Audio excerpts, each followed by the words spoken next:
Welcome back to another episode. The Giants defeated the Pirates today, 3-2, completing a 6-4 homestand. It moves them to 14-15 on the season. They're in sole possession of second place right now in the NL West. They sit 3.5 games behind LA, and um, they're going to have an opportunity to on Tuesday to go to Boston. If they win that game, they're going to finish April at 500. They have the chance to do that. Now, they've had a few opportunities to get back to 500. They've lost all of them, and hopefully they can get this one over the hump. They have Logan Webb going, so we'll kind of see how it goes. But I have some thoughts kind of on the series, the homestand, kind of where the Giants sit, and kind of the upcoming stretch, what they have coming forward. So we're going to start off kind of with the homestand as a whole. One of the most encouraging things that I saw from this homestand has to be the starting pitching. Early in the Arizona series, outside of the Logan Webb start, where he gave them 7 innings of shutout ball in the first game of the homestand, the mixed results. Snell struggled. Harrison struggled in his short outing. And then Jordan Hicks gave them a solid outing, but, a bit wild. He was a little all over the place in that outing. But after that, they had in the final 6 games, Keaton Wynn gave them 6 innings of one earned run. Logan Webb gave them 8 innings, no earned runs. Then they had the bullpen game. Y'all know how I feel about that one. And then you had Kyle Harrison gave them 6 innings, no earned runs. Hicks gave them 6 innings of 1 earned run. Keaton Wynn today gave them 6 innings and 1 earned run. They were really efficient. Pitch counts were, mostly in the 80 to 90 pitch range. All these guys are limiting the walks, which is really encouraging. Now we're going to have to keep an eye on like the innings as a whole. For those of you that have the Athletic, I would highly recommend checking out the Andrew Baggerly article that came out. He talks about how they're going to probably have to really rely on guys like Alex Cobb later in the year. Robbie Ray whenever he comes back, because these guys aren't going to be able to throw 180 plus innings. Outside of Logan Webb, who I think, barring health, is going to be a lock for 200 plus. He'll probably lead the majors in innings pitched again. That would not shock me at all. But a lot of these other guys, they probably are going to only go to the 150 range, maybe 160. There's already talk about Jordan Hicks in the Baggerly article mentions he's like, they might have to skip my start periodically. Hopefully it's only 1 and not 3. But so there are some things to keep an eye on. But right now, the early returns on the starting rotation have been really good outside of Blake Snell, where his spot in the rotation is right now 0-5 on the season, which is part of why they're still under 500 when they're getting such good production out of the other 4 guys. So something to keep an eye on. But right now, last turn through, they did really well. Some other positives from the series: Mike Yastrzemski, he's heating up. His last 8 games, he's hitting 409 with an 1117 OPS, 2 home runs, and 8 RBIs. Great to see him hitting the ball well. I've been hard on him, but really, most of you that have listened to me know, like, Yaz is not the one I want gone. I want Yaz to still be around because Yaz, to me, still provides value, especially as the stronger side of the platoon. And even if you were to remove that part and make him more of a 4th outfielder, he would have a ton of value as a 4th outfielder, given his defensive prowess, his ability to play all 3 spots, use him as a late inning defensive replacement, as a late inning pinch hitter, etc. There's a lot of things that he brings to the table. So I would not want to just dump Yaz necessarily unless multiple young guys like establish themselves. Another guy, Patrick Bailey, he hit the walk-off on Friday night, which was nice to see. I was hoping just get a fly ball deep enough, and he ended up just getting kind of for what it was, Bednar threw pretty much a meatball out over the plate, and he didn't miss it, and he would deserve credit for that. And his offense has been much better than I think anyone could hope. We'll see if he maintains it. He struggled down the stretch last season, and I'm on the record. I don't care as much about the offense as I do about the defense with Patrick Bailey. He had a bad pass ball today when he was catching Camilo, but I can live with the occasional mistake like that. In his time, he's made a lot of those. with pass balls and throwing errors and things like that. But he's been really good lately. I'm not going to be too hard on him for that one. I'm not going to beat him up too much. They still won the game. It didn't end up mattering at the end. But the bat, especially right now, he's swinging a really good bat. He's got 8 extra base hits on the season. He's got 3 home runs, 5 doubles. He's up to 10 RBIs. The strikeout rate's down. It's at 22.9%, which is nice. His walk rate's a little lower than normal for him, but it's still at 9.7, which is, a quality for him. He sees a ton of pitches. He doesn't chase a ton. He does a lot of things really well. He's hitting 296 and he's got an 851 OPS. So, a little streaky. He's a little up and down. You don't see a lot of 1-for-4s out of him. It feels like he's either going 3-for-4 or he goes 0-for-4. But that's fine. He's having a lot of really big games and big moments for the Giants so far. So I want to give Patrick Bailey a ton of credit for the production that he's given them, because he might have to carry that load, and at least until Tom Murphy figures something out, because Murphy's been unplayable. And you're seeing a lot of Bailey playing today, playing the day game after a night game the day before. He played yesterday, even though they faced a left-handed pitcher, which luckily he switch hits. What he does against lefties are a little hit or miss with him. But overall, he's been really solid. The bullpen, Camilo Duvall had a good overall homestand. Scary moment with the bullpen catcher earlier in the homestand, but he has his moments. He's a little shaky. He makes you nervous. He had a pitch clock violation today. Coughed up 1 run on their 2-run lead, made it interesting, but he got the job done. And he got the job done every single time on this homestand. And he's pretty consistently got the job done this season at the end of the day. Now, he might have made you sweat it out a bit, but he's been getting it done. The bullpen as a whole, though, it's a lot less experienced than last year or the year prior. Taylor Rogers is struggling. Now, he's in his defense, he struggled last season early on, threw his glove away, and then had a sub-2 ERA the rest of the way. So you might be time to throw this glove in the trash too. We'll see on that one, but I do anticipate he'll get going at some point. I think right now what they're really missing is I think a lot of us undervalued how well Tristan Beck threw the ball last season.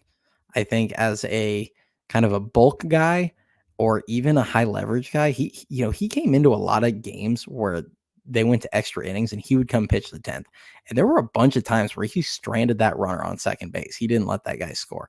So I feel like they're missing him a lot right now. He's kind of one of those guys. He almost felt like a glue guy last season with the pen, but Tyler Rogers is throwing it a little better. I know he gave up a run in one of the games against the Mets where he gave up weak contact 4 times in a row and they scored a run. It happens. You get a lot of those hits off of him, but the pen, it's a little shaky. Miller had he's been a little up and down, but I think he's settling in since some really early struggles. He's a guy that I still see a lot of hate get thrown at him early in his career, but I mean, he's a guy that I do have a lot of confidence in going forward. You're going to have to deal with some up and downs this season. He's a young pitcher making his major league debut this season. When you're a rookie, you're going to go through the struggles. I mean, that's part of playing these young guys and playing the rookies. You're going to have to deal with some of the struggles. The negatives from the series, Blake Snell had another rough outing. Then they had to go bullpen game. Those were the 2 really bad games they had. The offense as a whole, still inconsistent. A lot of guys scuffling. Jorge Soler and Matt Chapman have been struggling to find it. I mean, Soler bearing 2 more home runs, but he hasn't really gotten going. On a positive note, it feels like he's been just completely out of whack at the plate. And then you look down and he still has a 710 OPS. So at some point he'll get going, I think, and you'll see the numbers all jump back up, but he's still on a 30 homer pace. We'll see what kind of happens going forward. He's a guy that we all know is super streaky, could easily have one of his 10 homer months. We'll see kind of what, where that comes. Conforto's numbers are starting to kind of dip back down. As I said, Chapman's struggling. Tyro had a big home run today. He's kind of, he feels like he's been on the cusp of having a really hot streak, but just hasn't quite gotten it going. Wade's still playing well, but the main guy that's turned it around and turned it, the main two guys that actually played pretty well for most of the homestand though seem to be Yaz and Bailey. So a lot of credit there. Some of the other negatives with the offense, y'all know where I'm at Austin Slater. I keep seeing people saying it's a small sample size, so I went ahead and did some digging. If you go back to starting with July 1st of 2023, he's had 168 plate appearances, 146 official at bats. He's hitting a .192 with a 298 on base percentage, a 322 slug, which is good for a 620 OPS. And he's hit like 3 home runs in that time. And, 7, I think he has like 7 doubles or something like that. I mean, it's not like 10 extra base hits in that 4 months. So this is not a small sample size anymore. And like, I get it. I'm probably beating a dead horse now. I'm sure y'all are sick of hearing me complain about Austin Slater, but like this team is struggling in particular against left-handed pitching. And for some God only knows what reason, Bob Melvin and Zaidi continually put him up at the top of the lineup against lefties, and he is unplayable right now. So put Lee back up at the top, kick Slater down near the bottom of the lineup until he gets going, or just, DFA him and bring up Elliot Ramos, who has earned a shot. He hit his 7th home run. I mean, the jokes for Slater are just writing themselves. I've been sitting here going, when is he going to have more hits than ground into double plays? And he is in a deadlock at 3 for each of those. And it is almost May. Like that's inexcusable. Elliot Ramos has over twice as many home runs as Austin Slater has hits right now. So like something's got to give. At some point, you just have to make the move. I mean, I understand team leader, player rep for the Giants. There's a lot of things to like about Austin Slater. He's been a valuable bench player that knows his role for a long time, but I just feel the point that his time has passed with the Giants. I mean, it's really as simple as that. His time has passed. It's a minimal risk move because frankly, you're getting negative value out of him already. And it's not like his role is so significant in such a large role. I mean, he's the weak side of a platoon player. So move on from him, make the switch. The other concerning thing, the bullpen games. My last episode was all about Mason Black. Y'all know where I fall on that. I would say bring him up, use him in his next couple starts, especially because when I think of the fact that, kind of like what the Bagley article said, where these guys aren't going to be able to just sit there and make every single start. They're each going to probably have to miss a start or two here or there. So bring up Black. He can be the guy when guys are hurt, and he can also be the guy when they're skipping some of these starts because the goal is to have these guys ready by, September, where, Zaidi said, I want my best 5 starting in September. Well, that means you're going to have to, at least in the coming months, be making some of these moves to get them some rest.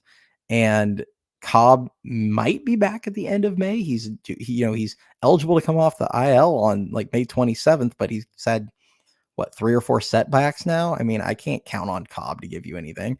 Robbie Ray's coming off Tommy John, and his best case is right after the All-Star break. So we'll see there. So I believe that, getting Mason Black up on the 40-man as soon as possible and let him start making some of these starts and getting his feet wet. So that way, hopefully he just continues to improve as the season kind of goes. And, he is a rookie. You're going to have to go through some struggles, but you can't just keep doing these bullpen games. The overall depth of their pen is not great. And if you're tossing Sean Jelly out there and you're trying to get a couple innings out of Ryan Walker, which I like Ryan Walker. He's really solid, but you're burning him early in a game. And I don't like that stuff. It's not that I'm opposed to a bullpen game periodically, but I'd feel a lot better about a bullpen game if you do that. And then you're going Ryan Walker and then you throw Tristan Beck right after them and he can get you 3 or 4, and Beck's just not available yet. So I think you got to make that move with Black. It's just my opinion. You have to. Now, where did the Giants go from here? Well, they're now on a 10-game road trip, going to Boston. Then they have 4 in Philadelphia, then 3 in in Colorado, which, yes, the Rockies are terrible again, but in Colorado has always kind of been a house of horrors for the Giants. So hopefully they can have a really good series there. And then they come home and they play Cincinnati and LA at home. They'll play 3 games against each. So their next 16 games with no days off, they're going to have tomorrow off, and then they play 16 straight days before their next day off. And then they'll have Colorado come back to Oracle after that. Um, but they play 16 straight days, and it's a tough stretch. If you think about in Boston, in Philly, in Colorado, home against Cincinnati, home against LA, that's a tough stretch. So we'll kind of see what they can do here. Take it game by game. Hopefully, going to Boston and Colorado, hopefully you can take those series and split against Philadelphia. But yeah, I think you look at that, and I'm hopeful for like a 6-4 road trip, honestly, and then get back home against Cincinnati and LA, and that's going to be a tough one. But let's see if we can get through the road trip and get back over 500. They have a chance to get to 500 on the last day of April. I don't know about all of you. I'd feel encouraged if they finish the end of April at 500, given we'll call it inconsistency of the team to this point. I'm not going to sit here and say they can't improve. I definitely think there's a lot of room for improvement. I think the pitching staff as a whole is going to continue to get stronger. The offense at some point is going to put it together and get hot. I do believe that. Every team kind of goes through their hot streaks and their cold spells, but it seems like they've had a lot of guys just not swinging the bat well, and they're still kind of hanging on around 500. So tell me what you guys think. As always, I mean, that's all I have for right now. As always, if you like this content, like the video, subscribe to the channel. I appreciate the support. I will be putting out the minor league update video. I do not know if I will be recording that tomorrow night or Tuesday night, so it may end up going out like Wednesday morning this week. So have some stuff with work where I may not be able to get it out Tuesday morning like I normally do. So just keep that in mind if you don't see it on Tuesday. But other than that, hope everyone has a great Monday, and enjoy the day off for what you can, and we will catch you all on Tuesday, hopefully.